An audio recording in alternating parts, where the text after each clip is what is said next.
एक देखो इस पर बड़ा सुंदर दृष्टांत आता, कर्म विज्ञान कितना जटिल और कितना क्लिष्ट है। उज्जैनी नगरी, मध्य प्रदेश में उज्जैनी है, तो वह एक स्टेट यानी राज था। वहां राजा थे, राजा विक्रमादित्य। पहले राजा थे राजा भर्तृहरि। गुरु गोरख एक बार उनके महल में पधारे। गुरु गोरख का सत्संग सुनकर राजा भर्तृहरि को वैराग जाग गया। भाऊ साहब जाग रहे, सो रहे, दिखाई नहीं दे रहे हैं आप। आपको बैराग होना जरूरी है, बुढ़ापा आ गया, अब तक बैरागी बन जाइए, कब तक जागेंगे। देखो सत्संग सुनकर कई दिन तक सत्संग चला, राजा भर्तृहरि को वैराग जाग गया। एक घटना, सत्संग का तो असर कम पड़ा था, एक बहुत जटिल घटना घट गई थी जिस पर उनको तुरंत वैराग जाग गया और महल वहल छोड़ करके साधु बन गए। जब बड़े भाई साधु बन गए तो उनके अनुज यानी छोटे भाई राजा विक्रमादित्य को, जो अभी उम्र में कम थे लेकिन गद्दी तो खाली रहेगी नहीं, छोटे भाई को उज्जैनी का राजा बना दिया गया। अब ये सब लोग धर्मात्मा राजा थे, बड़े आराम से धर्म कर्म के साथ प्रजा बड़ी सुखी। राजा विक्रम ये भी धर्म पुरुष थे, उस समय के राजा हो जा थोड़ा कि दारू शराब पीते थे। राजा महाराजाओं का इतिहास पढ़ो, सब भ्रष्ट नहीं थे। एक से एक ऐसे राजा हुए हैं कि अपनी जनता को, अपने बेटे को सजा दे देते थे, किसी गरीब को सता दिया तो।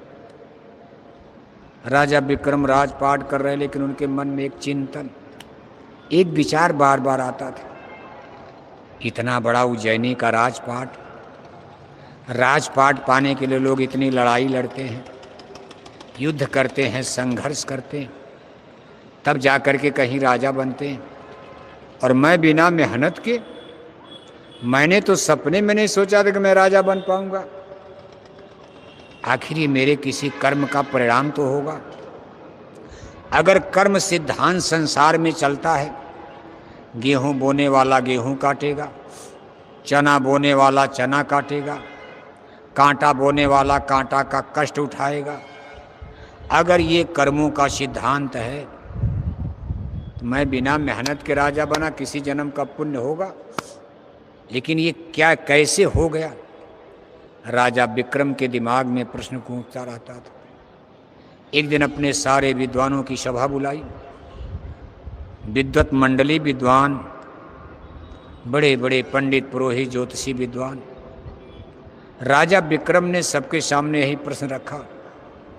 कहा, सब लोग विद्वान हो, ज्योतिषाचार्य हो, भूत भविष्य वर्तमान आप लोग कुछ जानते हो, मेरी जन्म कुंडली देखकर बताओ कि मेरे किस जन्म का पुण्य उदय हो गया कि मैं आज बिना लड़ाई लड़े, कोई झगड़ा झंझट नहीं, मैं इतने बड़े देश का राजा कैसे बन गया? ये मेरे किस जन्म का कौन सा पुण्य है? और अपना 1 घंटे का समय दिया, महल में चले गए। कहा 1 घंटे के बाद मैं वापस आऊँगा, तब तक आप लोग सोच विचार करके बताना। 1 घंटे के बाद जब वापस आए तो मंडप बिल्कुल खाली पड़ा है, वहाँ कोई है ही नहीं। एक बूढ़े पंडित पुरोहित तिलक टीका लगाए वहाँ बैठे। राजा विक्रम कहते, भाई ये लोग कहाँ गए? पंडित जी कहते, महाराज अपने अपने आवास, अपने अपने लोग घर चले गए। राजा को क्रोध आया, कहा राज आज्ञा का उल्लंघन है, मेरा दिया खाते हैं, मेरा दिया पानी पीते हैं, घर आवास मकान सब मेरा है, और आज मैंने इनसे प्रश्न किया, मैं हमारा बिना उत्तर दिए घर चले गए। तो ब्राह्मण देवता ने कहा, महाराज नाराज मत होइए, आपका प्रश्न इतना कठिन है, ये पंडित पुरोहित विद्वान ज्योतिषाचार नहीं बता सकते।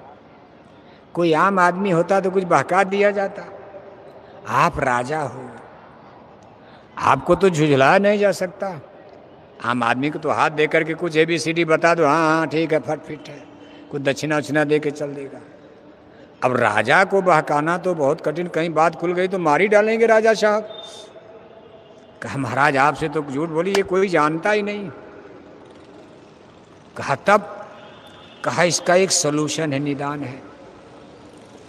आपके प्रश्न का उत्तर वही देगा जिसके अंदर अंतर्दृष्टि होगी, जिसके अंदर दिव्य चक्षु, तीसरी आंख, दिव्य दृष्टि होगी, जो उस स्थान तक जाता होगा जहां से जन्म मरण होता, जहां सबके कर्मों का खाता है, गगन मंडल त्रिकुटी में।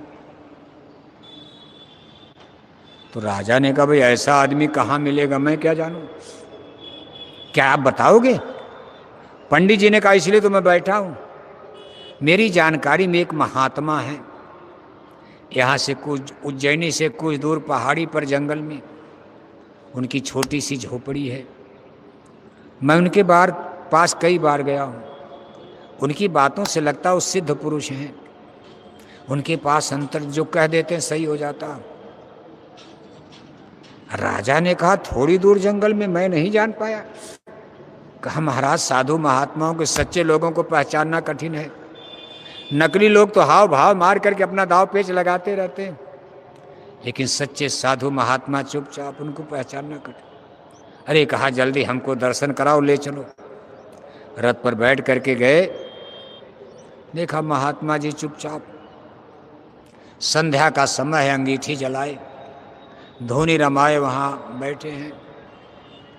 राजा ने प्रणाम किया और अपना प्रश्न उनके सामने डाल दिया, पूरी बात कि मेरा बताइए कौन सा पुण्य है, मैं जानना चाहता हूँ। महात्मा जी ने कहा राजन, आपकी तो अनेक जन्म हो चुके, इस उलझन में क्यों पड़ते हो? ये वर्तमान जन्म को आप ठीक करो, भगवान का भजन करो, नाम कमाई शब्द कमाई में लगो। राजा ने कहा मैं सब जन्म नहीं जानना चाहता, बस इतना बना दो कि मैं राजा कैसे बन गया बिना मेहनत के, कौन सा पुण्य कर्म जाग गया। तो महात्मा ने कहा अच्छा चलो इतना तो बता ही देता हूं। महात्मा जी ने बताना शुरू किया।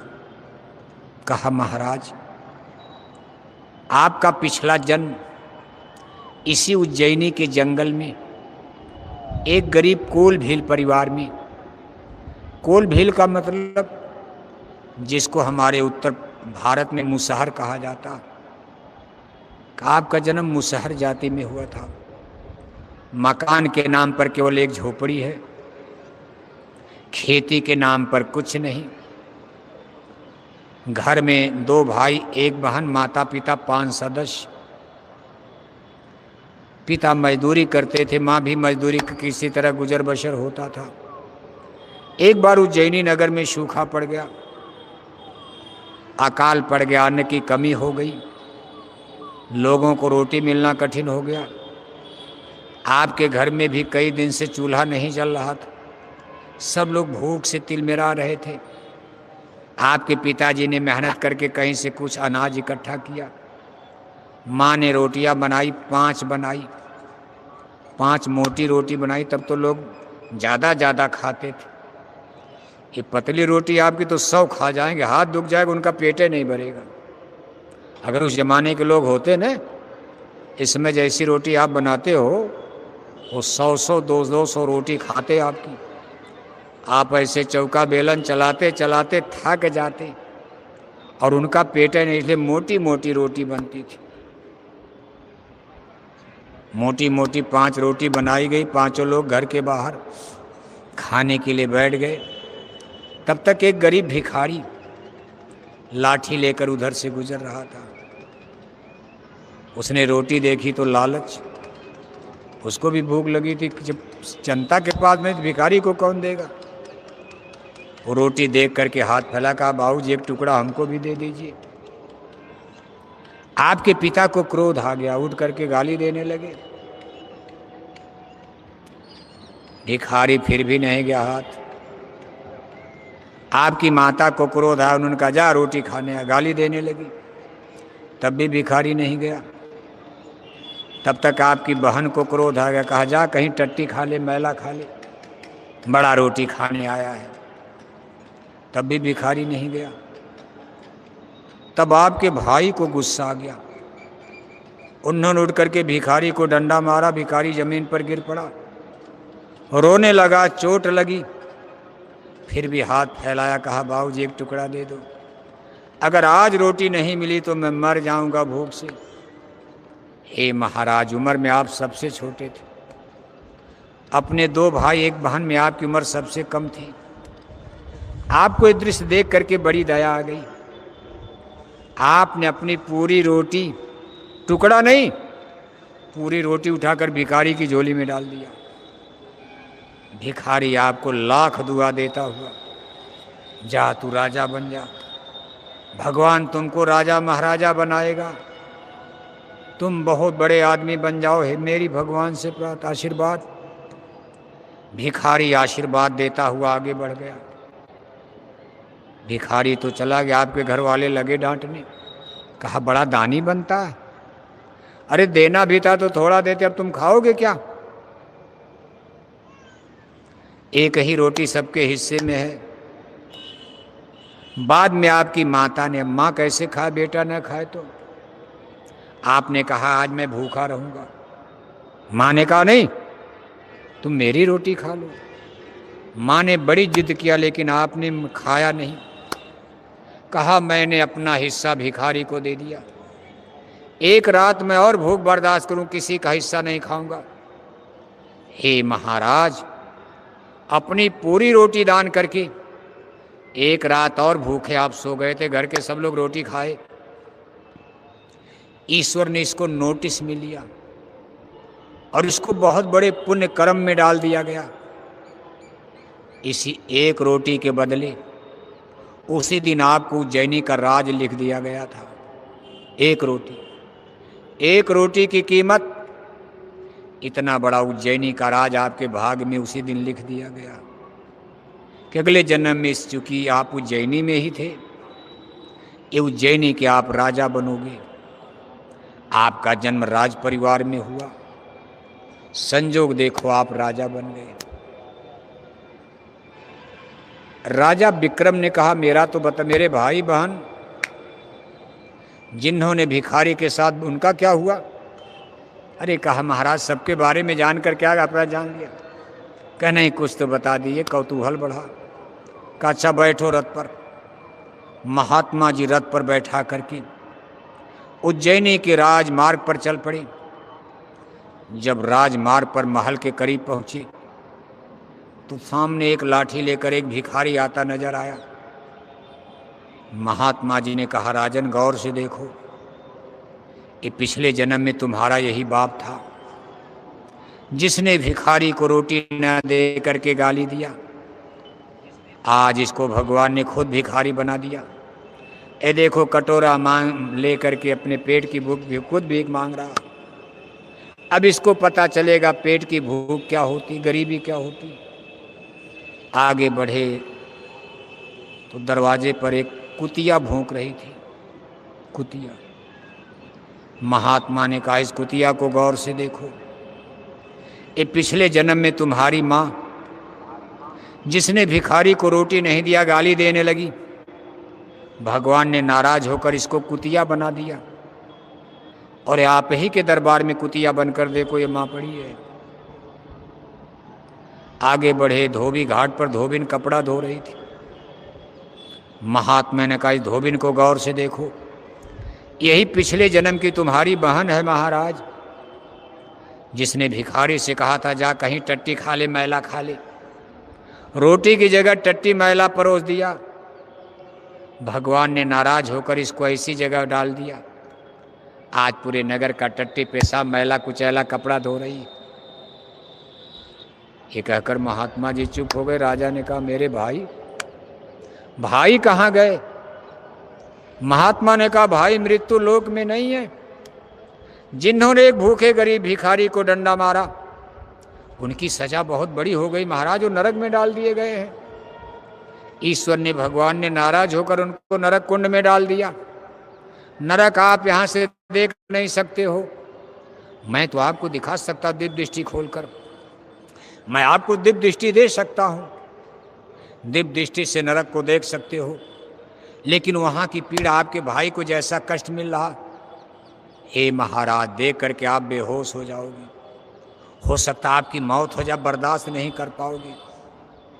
इसलिए बस अपने महल में जाओ, राजपाट करो और इस कर्मों की गति को समझते रहो। तुम पुण्य के बल पर राजा बने हो, पाप करने लगोगे फिर नरक में डाले जाओगे, गाय बैल कुत्ता बिल्ला गरीब बना दिए जाओगे। आज राजा होकर रंक बन जाओगे। इसलिए पुण्य कर्म को बढ़ाते रहो, तुमको राजा से महाराजा। और कोशिश करो किसी महात्मा की संगत कर लो, राजा रानी अमीर गरीब बनने का झगड़ा ही खत्म हो जाए। जन्म मरण चार खान 84 से निकल चलो, किसी गुरु की खोज कर लो। राजा विक्रम ने कहा, महाराज आपसे बड़ा अब गुरु कौन मिलेगा, मैं किसी दूसरे को गुरु क्यों बनाऊं। अब आपसे अच्छा गुरु कौन मिलेगा जिसके पास पूरा ज्ञान है। कहा ठीक है, कल मिलना आप हमसे, नहा धो करके हमारे आश्रम में आना। राजा विक्रम जाते, महात्मा जी ने उनको गुरु दीक्षा भेद दिया, मार्ग दिया। राजा विक्रम के इतिहास आज भी भारत के इतिहास में, हिस्ट्री ऑफ इंडिया, उज्जैनी के इतिहास में गोल्डन टाइम, स्वर्ण युग कहा जाता। उनके राज में घरों में ताले नहीं लगते थे। उज्जैनी में ताला लगाने की कोई जरूरत नहीं, शराब नहीं बिकती थी, मांस नहीं बिकती थी। ये राजा विक्रम का इतिहास लोग भी बना लिया, परलोक भी बना लिया। कहने का कुल मतलब यह है कि कर्मों का विज्ञान बड़ा गूढ़ है। आप कर्मों की इस गति को समझो। आप एक तरफ से आता दूसरी तरफ देते रहो। आप एक हाथ से लिया एक हाथ से देते रहो। देना गरीबों को, दीन दुखियों को, केवल संगत में ही नहीं। दरवाजे कोई भूखा दुखा आ जाए, गुरु महाराज कहते थे भाई पानी पिला दो, भूखे को रोटी खिला दो, प्यासे को पानी पिला दो। अभी नहीं कि संगत में सेवा दे रहे, गरीब आए उसको झटक के बाहर कर दिया, हटो हटो महाराज, हटो, हम नहीं। है जेब में अगर देने लायक हो आप, धर्म किए धन ना घटे। इतने कंजूस मत बन जाओ कि अपने लिए सब कुछ कर रहे, दूसरे के लिए एक पैसे नहीं खर्च करते हो। कहाँ से पुण्य तो बढ़ाओ। वैसे पुण्य कर्म ही हमको सदगुरु की शरण में लाते हैं। यही पुण्य बड़े बड़े, जब इसका स्टोर, इसको भंडार बन जाता। तो रामायण में लिखा है, पुण्य पुंज बिन मिले न शंता, सतसंग संसित करता, अब मैं भाव भरोसा हनुमंता, बिन हरि कृपा मिले न शंता। ये जन्म जन्म के पुण्य संचित होते हैं, तभी जीव सदगुरु की शरण में जाता है, लगता है, नामदान मिलता है। इसलिए कुल मिलाकर आप भाग्यशाली तो हो ही। किसी जन्म का पुण्य आपका उदय हो गया।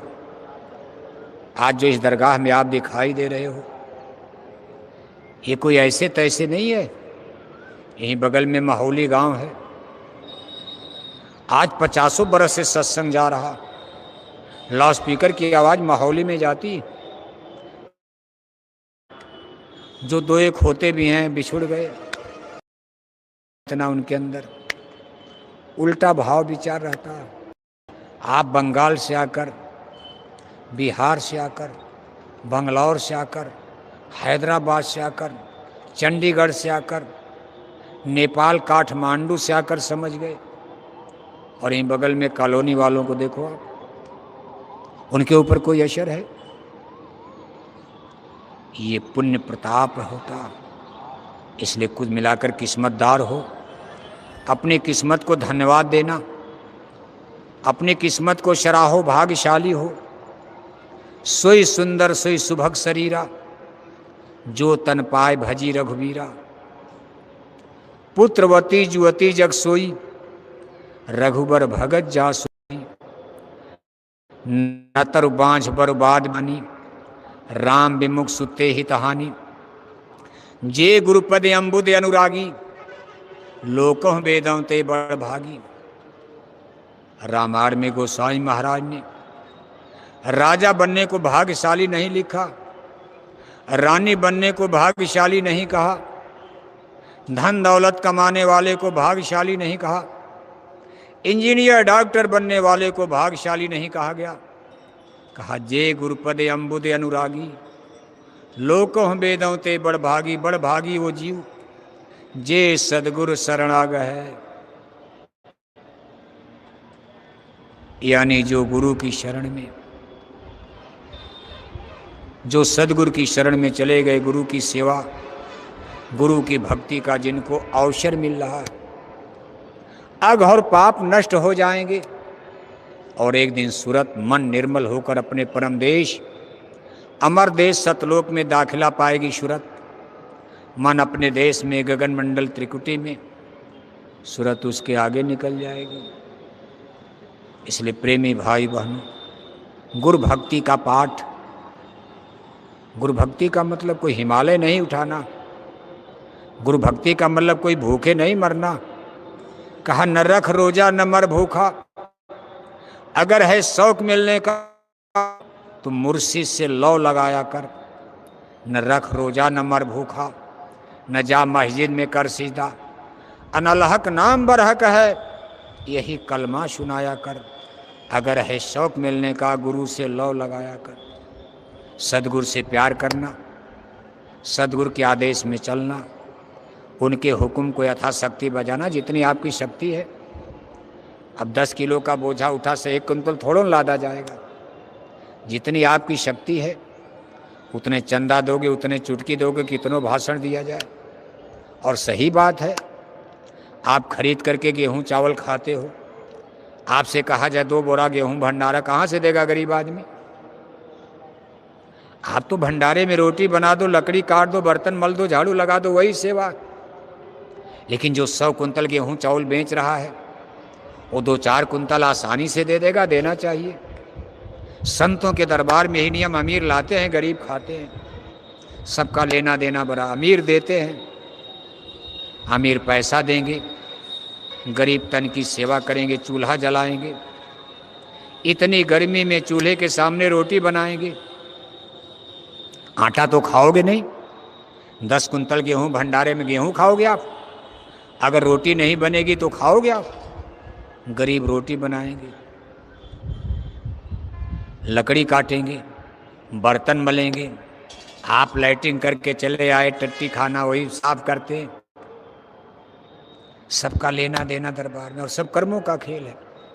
इसमें कोई घमंड वाली बात नहीं, छोटे बड़े की बात नहीं। आज राजा रंक है, कल वही। आज जो अमीर है कल गरीब बनेगा। राउंड सर्किल में जैसे चक्र चलता है, आज जहाँ दिन है कल रात हो जाएगी, जहाँ रात है वहाँ दिन हो जाएगा। ऐसे राउंड सर्किल में ऐसी रहट का चक्र है।